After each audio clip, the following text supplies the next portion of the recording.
Thank you. Good afternoon. I hope you can hear me loud and clear. My name is Per-Yngve Monsen, and I am a whistleblower. I would like to thank you, first of all, for inviting me to tell my story as a whistleblower. And this is a story that started in 2001 and ended as late as in 2011. So it was a long run, as it often are in such cases. I usually advise people to quit their job and find something else before they even think about blowing the whistle on top management, regardless whatever whistleblowing protection you may think you have. The toll on your health and family is far too great. And whistleblowers, at least in this category, ends up with much of the same symptoms as soldiers at war, with PTSD, the so-called post-traumatic stress disorder. And many will not recover from it. I would like to say that for me to talk about this Siemens whistleblowing, it's still difficult, and I could get a bit emotional while I take this lesson, so bear over with me. Some information about me.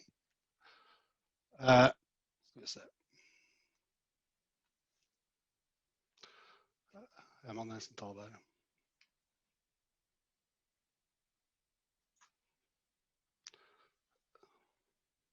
Thank you. I'm a former project controller in the armed forces, and because of that, Siemens employed me as a division economist in January 2000. I got the financial supervising responsibility for all our hardware, software, sales to all of our customers, including the armed forces. And these days, I'm a consultant. I talk and write about whistleblowing and freedom of speech. And these are topics that I really care about naturally because of my own experiences. I have this blog, revelje.no, where I write about these topics every week. I am still married, and I say still because very often the strain whistleblowing inflicts on couples and families are too damaging. Enough for me. And here are some facts about Siemens. Globally, they are one of the biggest companies, and with 80 billion euros in revenue, approximately 350,000 employees. At the time I worked there, they were almost 500,000. They are represented in almost every country in the world.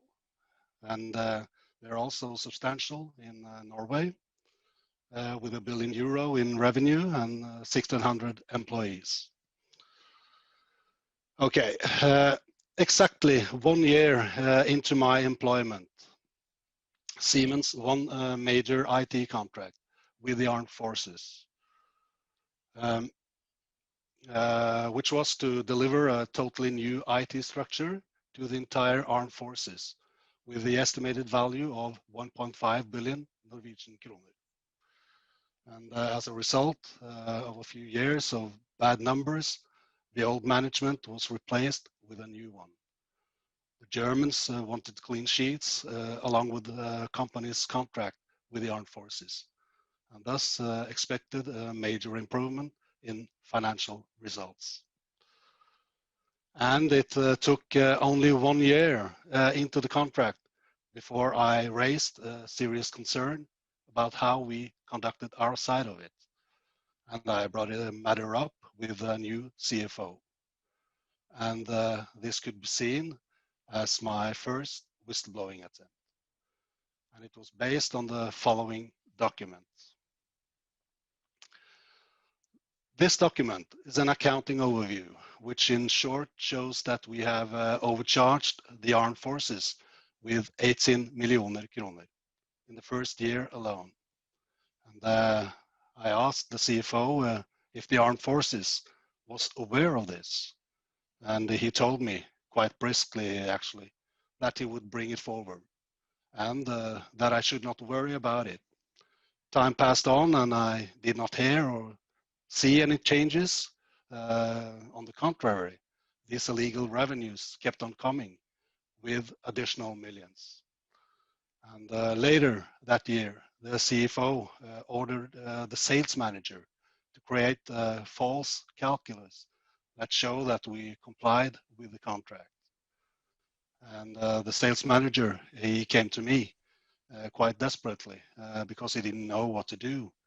And he knew that this was quite illegal. And we agreed that we now had to document that we were concerned about the development. And we wanted to make it clear that the responsibility for this lay with our top management. And therefore, we wrote a memo to them, which could be considered as the second whistleblowing attempt. And it went something like this. Here it says, regarding the estimated coverage level in the fish passes project, we would like to make senior management aware that the estimated coverage may be higher than agreed. We therefore ask the management to take the matter further with the armed forces. And now, with this memo, we have now made sure that the responsibility indisputably lay on the top management and not us, the middle managers down the ladder. In case there should be an audit or something even worse, as for example, a fraud investigation, which we really feared. Many years later, I received a copy of an email which the police had extracted from the Siemens mail system in their investigation. And this email was a comment on our memo and was sent from a senior manager to our CFO. And here it is. It says, this is not the answer to the task. The memo as it is written should be deleted, revoked ASAP. It must be given the status have never existed. A new memo must be created that provides answers to the task that shows that we have calculated 8% coverage. And that written comment indicates quite clearly that the top managers plan to keep the money. And so they did.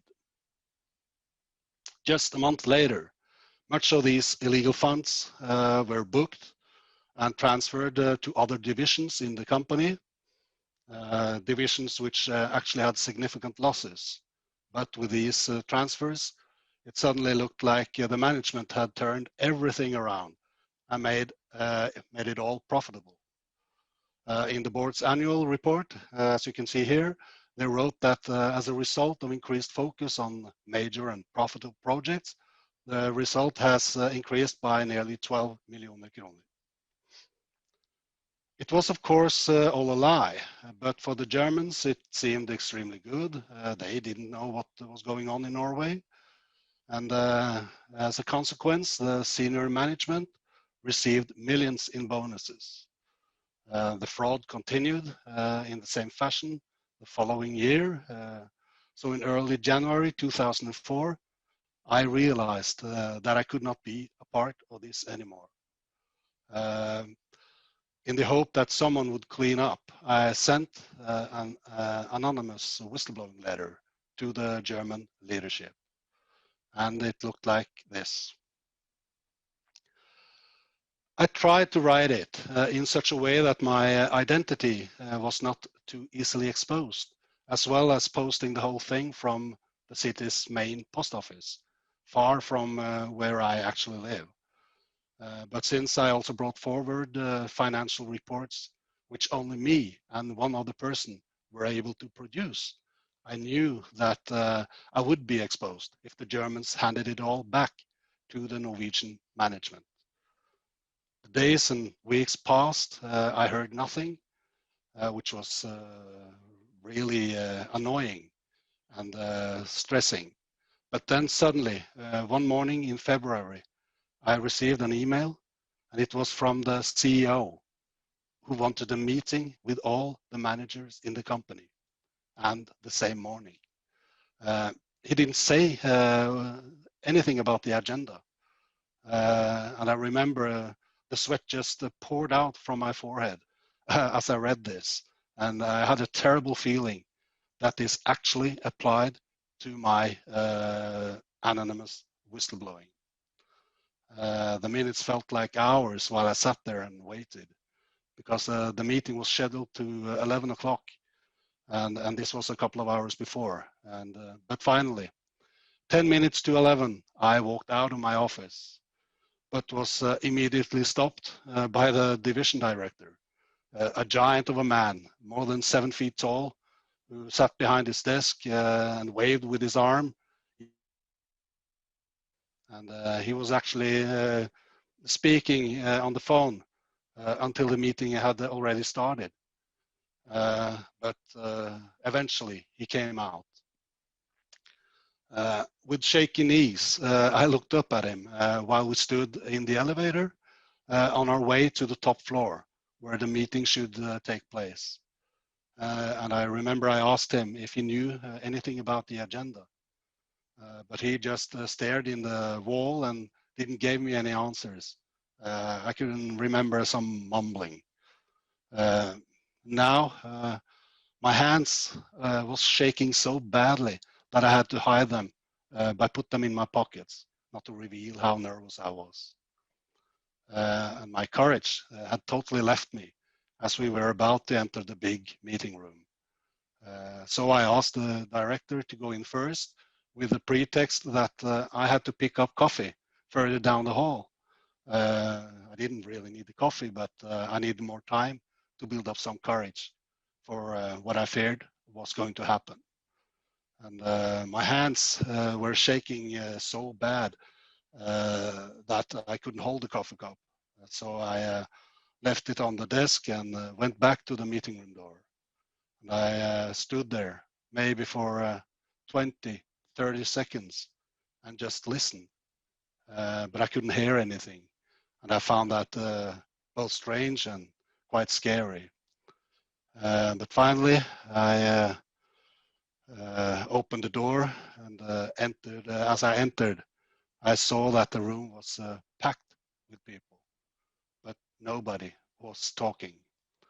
And at the right end of the huge conference table, the CEO and CFO sat together, and both of them looked at me with hatred in their eyes. And of course, then I knew the agenda for the meeting. I tried desperately to find an empty chair far from these two guys, and preferably behind a big colleague or two, but there was only one empty chair, and it was just next to the CEO. So I was forced to walk all the way around the table, while I felt like everyone was looking at me. The silence was absurd. It was so quiet. I could even hear the weak scratching noise from my own pants as I stumbled towards that chair. And after what I felt like an eternity, I finally fell into it. And as I did, the CEO and CFO immediately stood up. The CEO threw my confidential report, which I had sent to the Germans, onto the table. And he stared at me at the same time while he screamed out just inches away from my face. We have a mole high up in the system. We have already found out that this report has been sent from Oslo main post office, but we are not stopping there. The mole will be found and fired. And I just disappeared into a cotton bubble of an anxiety over this totally unreal situation. And I tried to understand what just had happened. Siemens are registered at the Nasdaq Stock Exchange in New York, and in the US, you could actually face 10 years in prison for going after whistleblowers. But obviously, the Germans didn't care much about that. Then, in the corner of my eye, I saw the CFO took the report away from the CEO and turned it around on his side on the desk and shouted that everyone should stand up and one by one go through this report just to find clues as to who was the mole. And I think it's a little bit blurry, but I think everybody except myself stood up, almost as if they were in a food queue while they waited for their turn to read my confidential report. I could hear someone accusing me, but I denied it over and over again, even though I knew that they knew. And in my cotton bubble world, I was just thinking about how to find a way out of this nightmare. The absurd meeting lasted maybe an hour or an hour or a half, but it felt like it never ended. And I was actually the last man out of this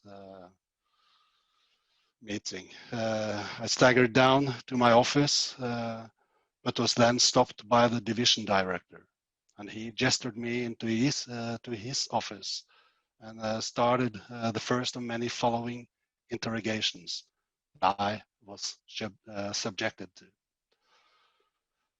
Germans from different places all over Europe traveled to Norway with the sole purpose to find my comrades in crime.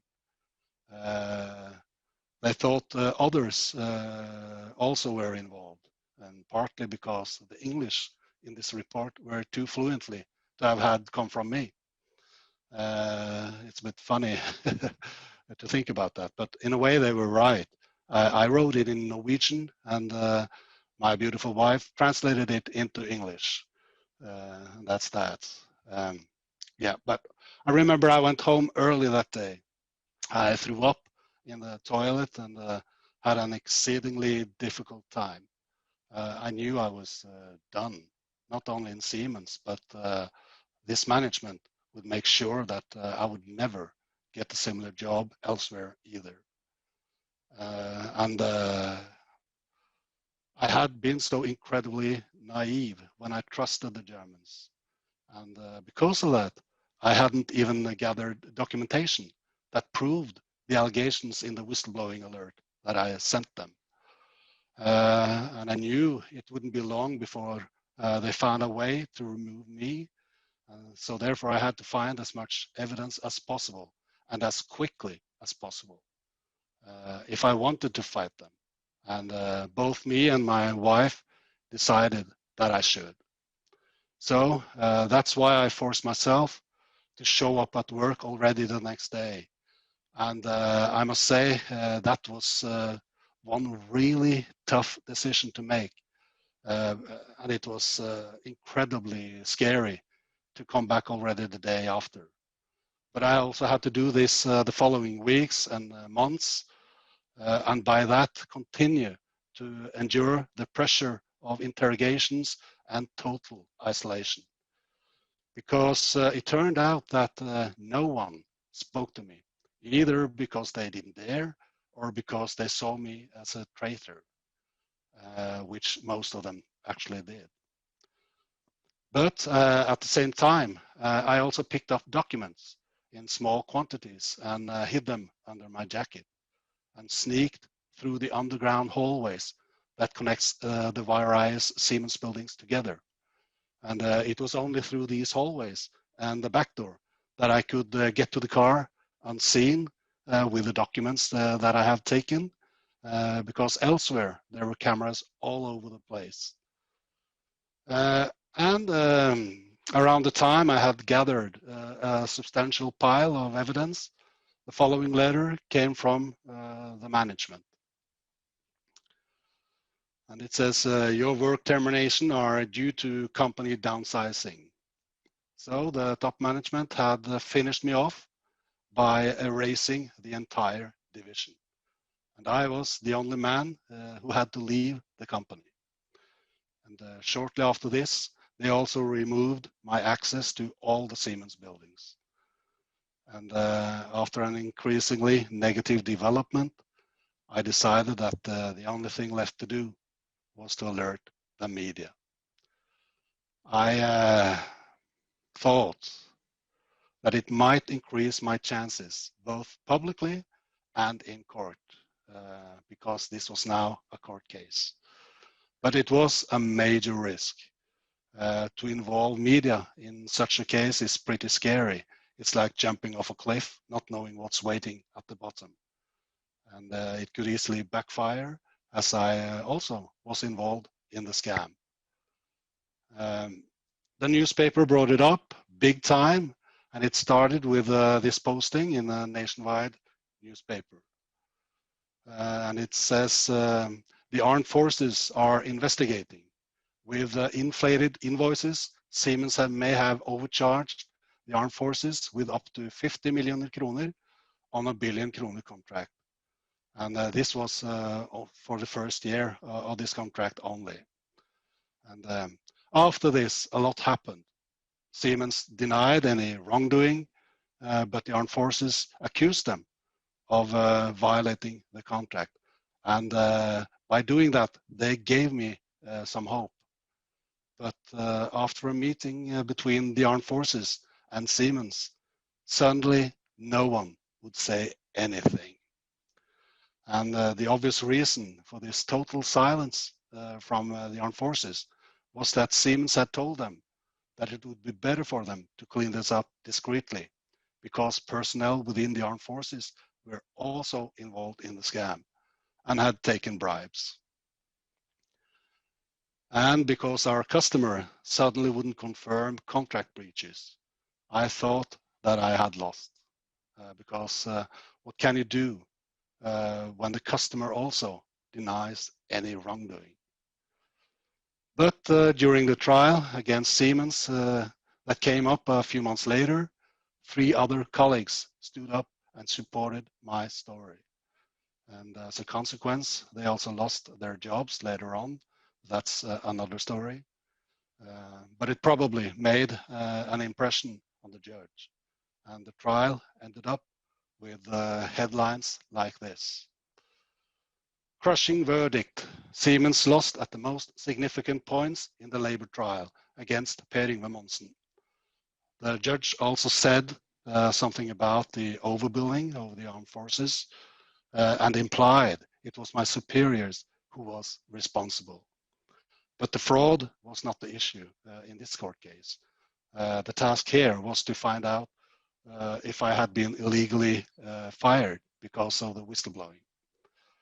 And the judge ruled my way, and Siemens had to pay me 1.5 million kroner in compensation. But because of the deep wounds this whistleblowing case had inflicted on all involved parties, from Germany to Norway, it would be impossible for me to stay in Siemens. So the judge said that I had to leave the company. So all in all, there is no question that I ended up on the bad side, even if I won and by far got the biggest compensation ever given to a Norwegian whistleblower. And besides, the verdict was not final. There's something called an appeal to a higher court, and naturally Siemens didn't accept the results. The new CEO, Per Dyb, said at the time, "We will not accept doubts about our integrity. We weren't prepared for the kind of trial that this came to be, but we have learned our lessons and will use the law firm Wiersholm, Melby and Beck in the appeal case." And this lawyer firm is one of the top-notch firms in Norway. And at this point, I was totally run out. I had no money and no more stamina left. I was totally exhausted. And that was my family as well. And I knew that this appeal would eventually crush me. But as if by a miracle, there was a change of government in Norway at the same time.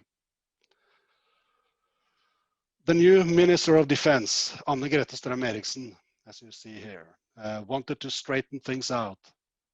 In this picture, the Chief of the Armed Forces sits beside her, and they both stated that they would investigate and bring out the truth. A committee was established with lawyers and former police officers and so forth.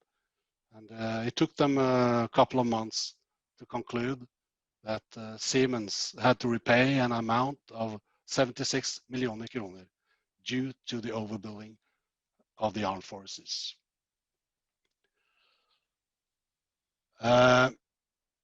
Siemens and the CEO, Per-Yngve gave up and finally admitted to the overbilling. In consequence, he also had to withdraw the appeal against me. And thus I prevailed in this whistleblower case. And that in hindsight, I can see it is extremely extraordinary. And it was with a great relief that I read Siemens' press release, which went like this. In retrospect, it is clear that we could have solved the conflict with Monsen in a better way. Monsen acted correctly and in line with the company guidelines. Yes. And with these words, I think I will end my whistleblowing story. Thank you for listening. And now maybe, hopefully, we have some time left for questions if someone has something to ask. Yes, thank you, Per-Yngve. It was thrilling, all the things that you have been going through and are still going through. From your story, we really could feel what the challenge it is to be a whistleblower. We have also a question for you. Whistleblower is very lonely. And what is your advice for a potential whistleblower? How to prepare for that? Can you even be prepared for that? Please comment. Yes, you can be prepared in some extent. I think one important thing is to find allies, that you are not blowing the whistle alone, that you have people within the company who goes along with you. That makes you stronger.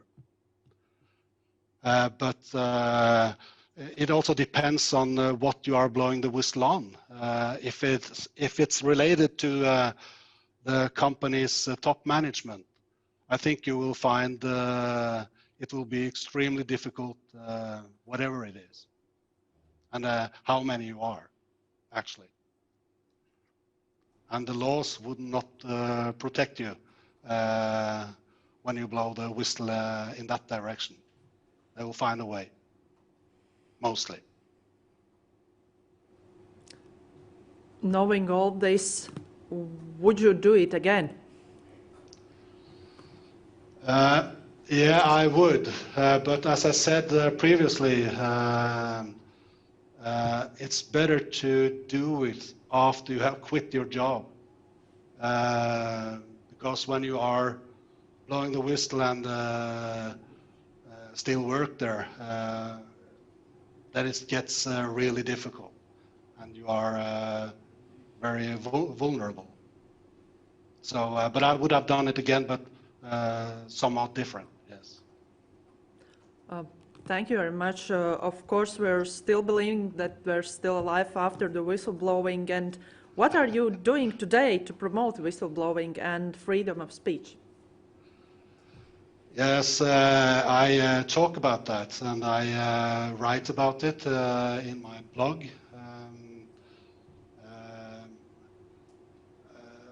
Regarding whistleblowing, I try to inform companies on how to handle whistleblowing in a correct way, and that they have good rules to handle it. That will help. And that they also practice, actually. And I also speak with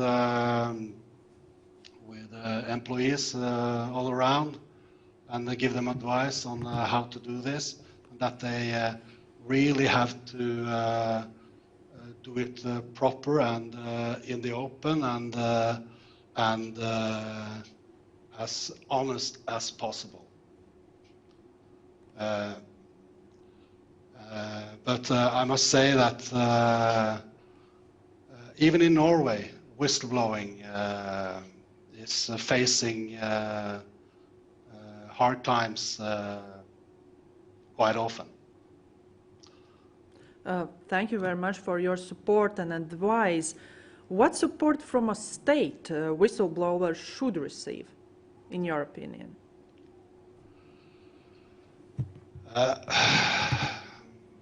I think the problem is not the politicians. They really want this because it's very cost effective to have whistleblowers for the society. But when when you are taking this a whistleblowing case to court, then you will find that there are somewhat different views in the court system, and it's incredibly difficult to battle the court system. They will very often rule against you and in line with employers, unfortunately. And that's something the politicians cannot really do much about. Thank you. To conclude your presentation and question and answer session, what could be your call to leaders and institutions and companies, what to keep in mind and how to react to whistleblower? I think that most of the time when you blow the whistle, for example, on environmental pollution that your company are doing, maybe non-intentional, then it's no problem. Everybody wants to make sure that this won't happen again, because the consequences could be very high. But if you are in a position to blow the whistle on the managers, then it's very difficult. You can't lean towards the internal rules and regulations, because the management will ignore them. And so you really have to watch what it is that you are blowing the whistle on, to consider whether it's a big risk that you will be